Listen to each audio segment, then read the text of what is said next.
د پاکستان له محترمو وزیر صاحبانو نه هم هیله کوو چې د خپل بام واورېدي د بل چا په بام نه ورچي، خپل مشکلات په خپل کور کې وګوري. موږ دا مشوره ورکوو چې د پېښور د چاودنې دقیقه پلټنه وکړي. دا سیمه له جنګ او له باروتو او له چاودنو سره بلده ده. دا هیڅ امکان نه لري چې یو ځانمرګی یا یو واسکټ یا یو وړوکی بم یا یو بوشکه د دومره غټ تخریب وکړي. لہذا چې په تېرو 20 کلو کې موږ داسې یو بم ونه لید، یو داسې واسکټ ولید چې هغه د مسجد چتونه هم والوځي، هغه د پسونو انسانان هم له ځان سره والوځي. نو لہذا د دې باید دقیقه پوښتنه وسي، د دې باید دقیقه پلټنه وسي.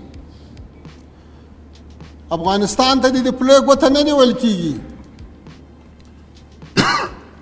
که څوک وایي چې افغانستان د ترهګرۍ مرکز ده د دې په اصطلاح، نو خو ته وایې چې ترهګري بیا سرحد هم نه لري.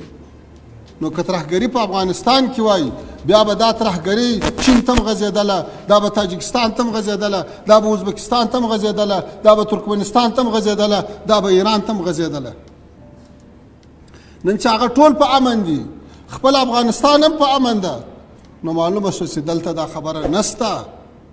لہذا یو له بل سره باید همکاري وکړو، یو بل ته د ورورۍ لاس ورکړو، یو په بل باندې تورونه ونه لګوو، یو له بل سره د دښمنۍ تخم ونه شیندو. دا دواړه مسلمان هیوادونه، مسلمان ولسونه یو د بل ورونه دي، یو له بل سره به د ورورۍ په فضا کې کار کوي.